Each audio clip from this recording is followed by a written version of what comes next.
I'm Julia Davis, a film major who stumbled into the business world with no experience in 2006. I was able to fail enough to learn how to run a seven-figure business and have provided consulting services to over 200 individually owned companies. Through this podcast, I hope to provide some perspective on the growth and grit it takes to accomplish big goals and share some hard lessons I've had to learn along the way. On this episode of Growth and Grit, we're going to talk about business and why some businesses open up and do really well and why some might not, and a key element that is involved in that type of scenario. So, a little bit of background on myself. When I was trained and developed a skill set in how to run a company, I did that in Southern California in a huge market where we had tons of competition and a lot of great people around me doing what we were doing. So we had to develop a really intense skill set to be able to do what we did.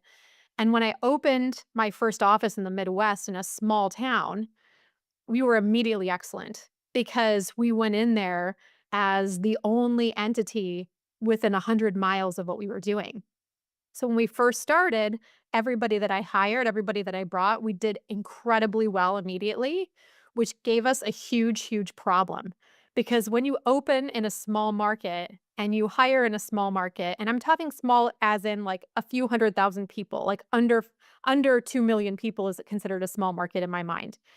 In this market, we had this false sense of belief that we were really good, and we were not because we had no competition. It would be like having a pizza shop in the town that only has one pizza shop. Well, of course you're going to do well because you're the only pizza shop in town. But if you go to a competitive market where there's 16 pizza shops on every corner, now you actually have to learn how to have game to be able to attract people to your shop and to eat your pizza versus all the other pizza places in town.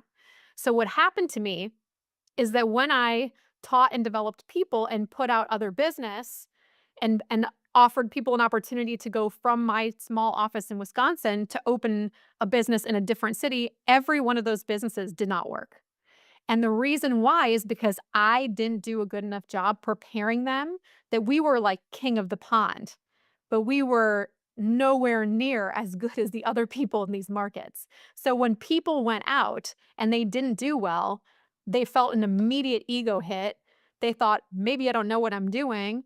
This is really hard and I'm not prepared for it. And typically, as a person running a business, it's really hard to bounce back from that mentality because no one's there to do that for you. So, what I should have done in that small market is taught them that, hey, in this, it's called small town mentality, right? We got the small town mentality problem where we think we're really good, but we are not good because there are people in huge markets that would crush us. So we have to constantly try to get better and to think that we're not as good as we actually are, because if we go to a bigger market, we're going to get squashed. So what happened is that we moved that office to Dallas, Texas.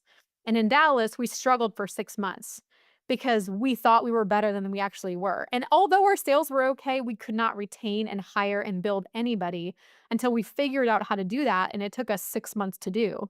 So once we did that, in the next 18 months, we had 55 people that were put into business, and we had an 85% success rate on those businesses. The difference was coming from Dallas, where we had tons of competition, it forced us to get better faster. So when we promoted and had people in leadership roles and in management roles, and eventually some people even left and started their own businesses, they did incredibly well because they were used to fighting the battle of 15 other people in competition. If you don't have that level of competition in your current market, if you're the only pizza shop in town, either you can stay there forever and be the only pizza shop in town, but if you want to scale, you got to put yourself in a market where there's heavy competition in order to get better. If you're currently in a small market and you want to go somewhere bigger, send a road trip to that territory, do a test run, and have your people work in that territory for 4 weeks and see how they do. And if they don't do well, understand that the skill set needs to be improved before they go to that new market. There's no mystery why every office I promoted from that small Midwestern town did not work. And every office I promoted from Dallas, Texas, or every office that opened from Dallas, Texas did work.